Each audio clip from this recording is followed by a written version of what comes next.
Hey, how are you? This is John. Welcome to episode 4B of the Citadel Space Marine Rhino. We've got everything painted. It's all chipped. Panel lining is done. Now it's time to start adding rust, grime, dirt, engine oil, all of those things. Pretty much I'm going to be using acrylic products for this because I need it to dry fast. As I mentioned in episode 4A of this, if you're not working for speed, oils and enamels are probably a better choice because they give you a lot more flexibility. However, you can make acrylics work.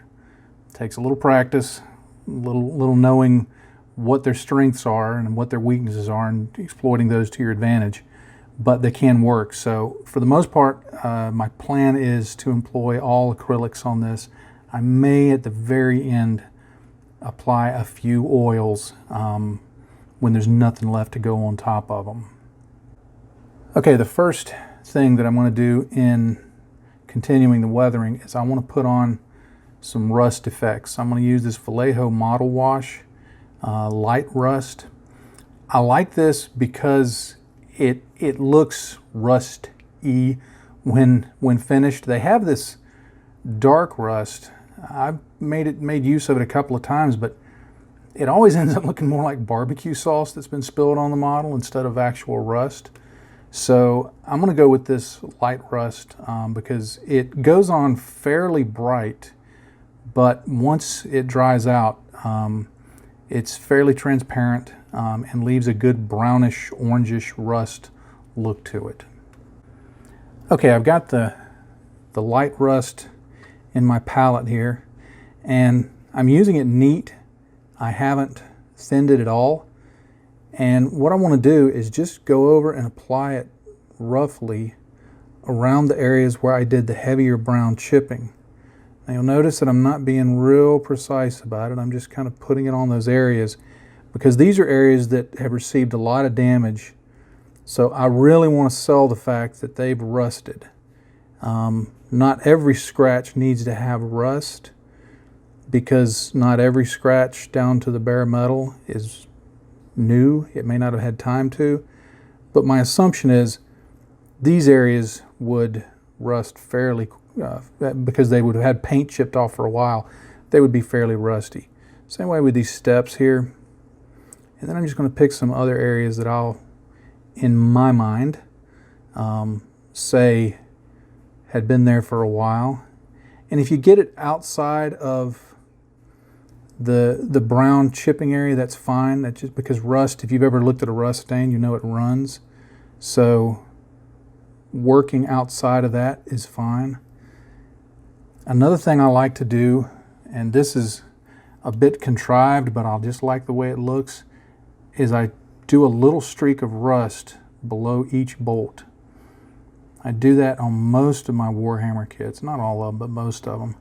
And notice that I pull it towards the bolt rather than away from the bolt because, as I've mentioned, I think before in some of my other videos, the brush will deposit most of the product at the end of the stroke rather than the beginning. So to make it look like it's a streak of rust that started heavy and then got lighter as it went on, I pull the brush towards the bolt, and that hopefully will sell it. Now, you know, you may decide you don't want to do that. I'll admit it's a little bit over the top, but this is Warhammer, so I think it fits in. Okay, the rust is on, and I like the way it looks. You can see I kind of dabbed it on the top, got it on the front, all around, and just really tried to make those areas look rusty. Now, what I want to do now is I want to start doing some streaking down the sides, the front, the back. And for this, I'm using two products. Vallejo Model Wash is gray and blue gray. Now, I like these because they simulate what is, I guess you'd say, rain marks and other things like that. This is not meant to be dirt necessarily, but the hint of deposits that rain leaves behind. And you'll notice I'm just drawing it down. I'm using my liner brush here. This stuff goes on fairly dark, but when it dries, you really got to build it up. And this gray color, you've got to stir it every time you go into it because it settles very fast. But what I'll do is continue this process, both slower, deliberate strokes like that, and then I'll add in faster flicks like that, which makes smaller streaks. And I go back and forth between the two colors. I don't necessarily try to do one and then do the other. I also find that this blue on a blue model works good to kind of just dab it around like that. Introduce some additional tonal variation. But I'll continue this process across the whole model and get it ready for some later dirt effects. Okay, I've got all the streaking finished with those two colors that I want, and I don't know how much it'll really show up on camera, but it makes it look streaky. It just varies the surface, gives a rain marks type effect. Just really gives a good basis for later weathering. On the top here, I just tended to dab it around a bit, and then I did some splattering technique using I used a cotton bud and a brush, and I just kind of flicked the brush against it like that, because up here on top, rain and other things are just going to hit and settle. But on the sides, the front, the back, I just really tried to streak that on there. Now the next two colors I'm going to use, we're going to start getting into the dirt. I'm going to use brown and European dust to start adding dirt effects. They're going to go heavier towards the bottom and get lighter as you go up. Okay, you can see in my palette here I've got the two washes. One's a little lighter than the other, but I'll use them in tandem, just like I did the other washes. And I'm going to work much with the same process that I did before, though initially I'm going to be concentrating on the lower areas of the hull because I want those to be the dirtiest. So I'm going to lay that in first. And as with most of my weathering, I'll evaluate it on a that looks about right basis.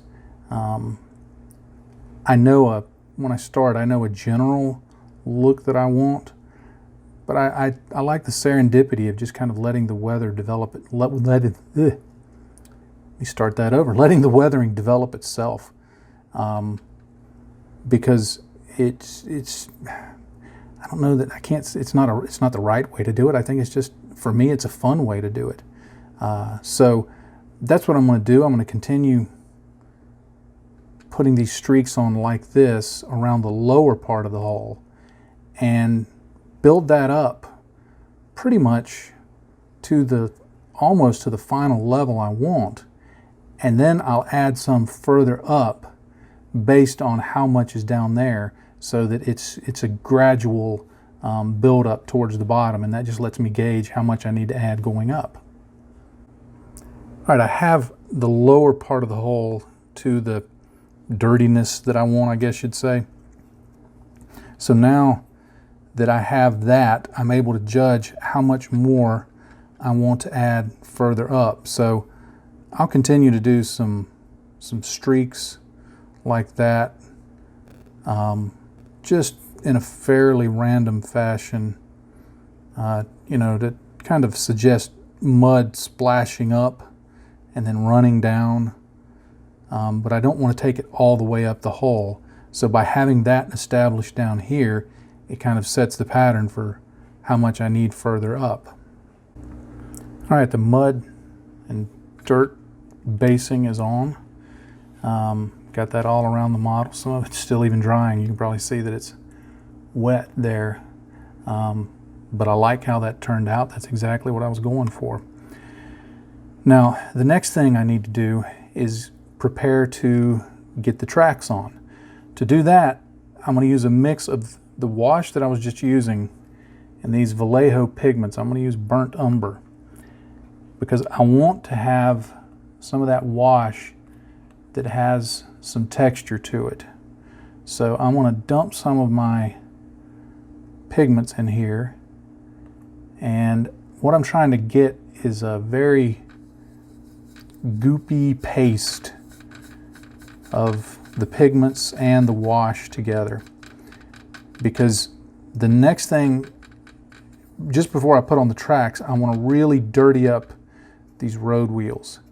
I want to do that before the tracks go on there, because not all of the tracks will need to have a lot of dirt on them, because as an armored vehicle rolls around, it knocks off a lot of the dirt from the tracks. Like on the bottom of the tracks, especially if it's operating along roads and things like that, it just wears off all the dirt, and you mostly just have, you know, rust and scrapes and bare steel and stuff like that.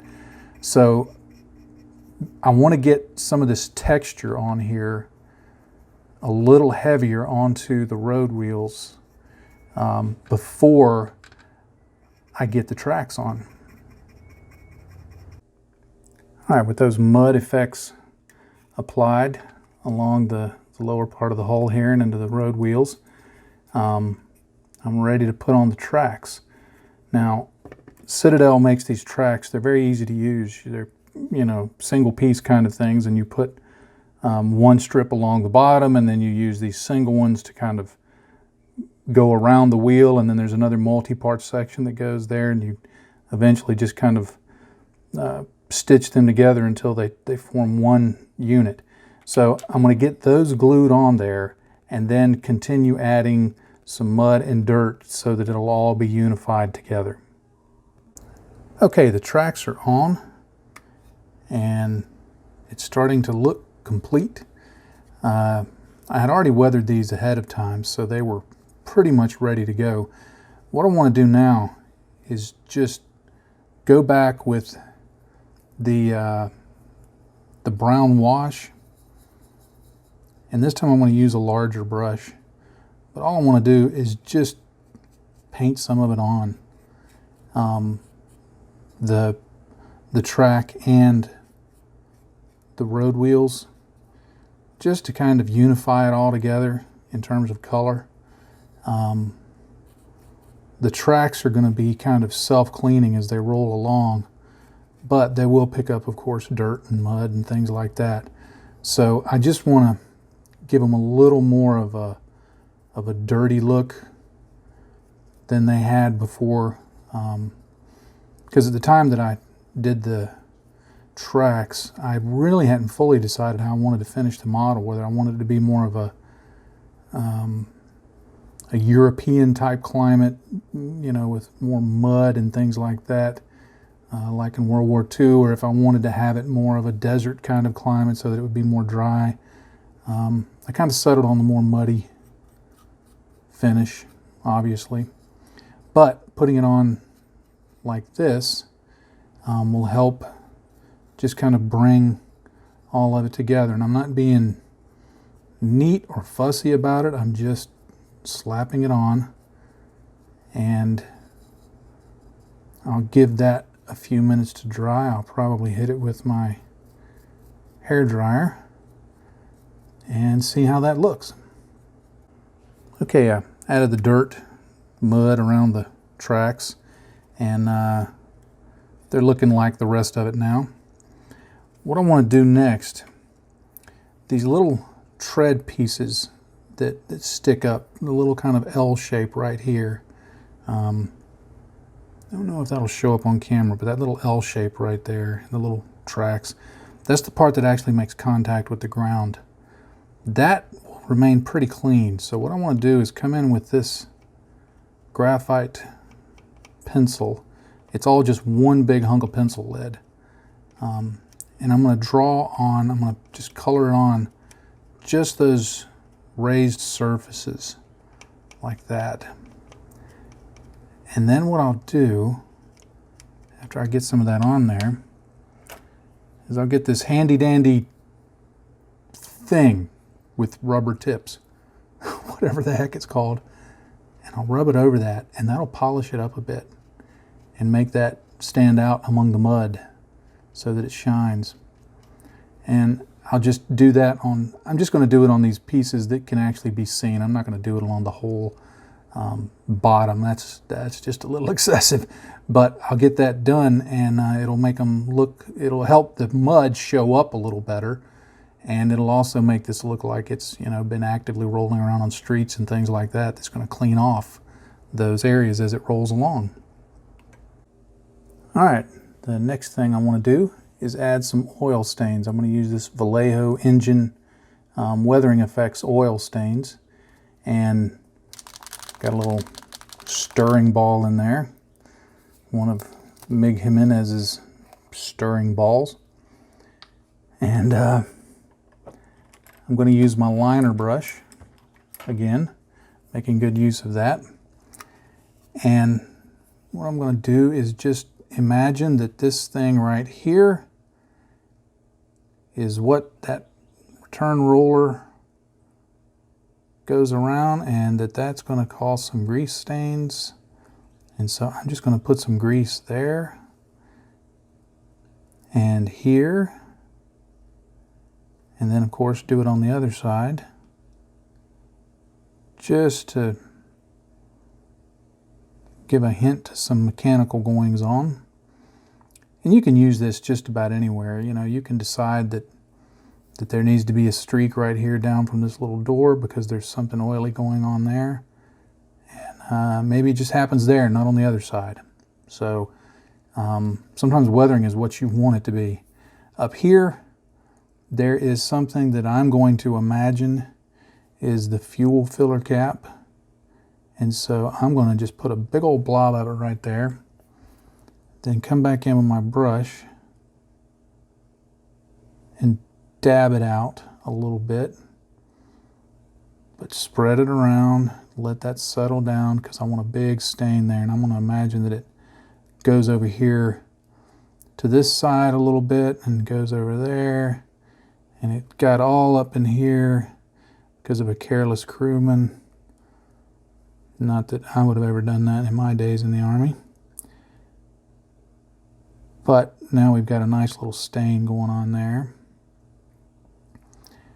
And maybe somebody spilled something over here, and sometimes what I like to do is I like to put a little of this down somewhere like that. Then go over to my water, clean my brush, and just dab that in with some water to thin it down on the model. And then just let it dry like that. It's a great way to introduce stains, and you don't have to explain what it is. It doesn't have to necessarily make sense that it's there even. Things get spilled on vehicles. I can attest to that. I spilled many a Coke in my Humvee in my days in the Army. So putting these stains on can really be just a, you know, where do you think it needs to be dirty kind of process. Okay, while that is drying, I'm almost finished. I'm fairly happy with where it's at now. I know I've got a few more steps that I want to do. My next steps are going to be with the airbrush, using the airbrush to do some exhaust staining and things like that that I think just work better with an airbrush. But before I do that, and I do this on every model, I just kind of go around and look at it and see, is there anything that I want to change, that I want to adjust? Like I was noticing that there are a couple of places where I put the light chipping color, like right here, and I meant to do the darker chipping color on that, and then some rust tones and things like that. I forgot to do it. Now it's a real simple process to just go in and add it on top. I'll just do all the steps I've already done in a small area. I'll add the darker chip, add the rust, add some streaking and staining, and just just do all of those things that I've already done to fix it. But I like to take that time to just go through and fine-tune whatever it is that I've already been doing. Make sure that I didn't forget something, or that, you know, I don't need to touch up something. Like I noticed I got some blue paint on this Gold Eagle. Well, I'll go back and touch that up a little bit too. Need to do the headlight. That'll be one of the last things I'll do. The vision, the viewports. I'll need to do some lighting effects on those. So it's a good opportunity when you're getting towards the end like this to just kind of review everything you've done and see what else is there that you might need to do to make those adjustments. Okay, we'll call this take 2 of painting the viewports. I started on it and kind of got a little bit of a flow problem, messed up. I'm going to take some Citadel Wild Rider Red, and I'll paint this on here, just a solid coat. Then while it's still wet, I'm going to dip my brush over here into this Vallejo Game Color Gory Red, and I'll paint just the top of it. Get a pretty good coat of it right there. Then I'll lick my brush and just kind of blend that down like that. And I'll call that good enough. I'll go through and do the others. Okay, here's a brief little diversion. I forgot to paint the guns, and I just found them in the bottom of the box. There are a couple of little bitty parts. I just mounted them on some toothpicks with this poster tack. Here's a quick down and dirty method for getting them painted. I go right into the pot of the lead belcher, and I just roughly paint that on. I sponge on some Rune Fang steel, which is a brighter silver color, just to give some chipping, some scratching looking effects. I slop on some Nuln oil.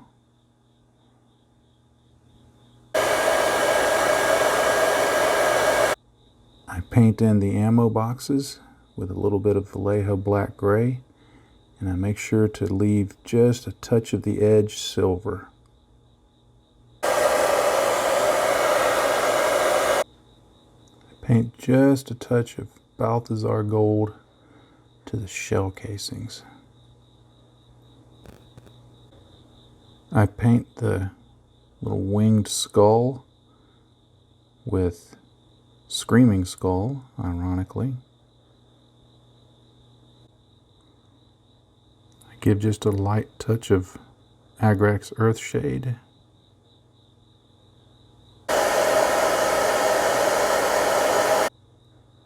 I touch up some highlights with Vallejo Cold Gray. Okay, they're not perfect.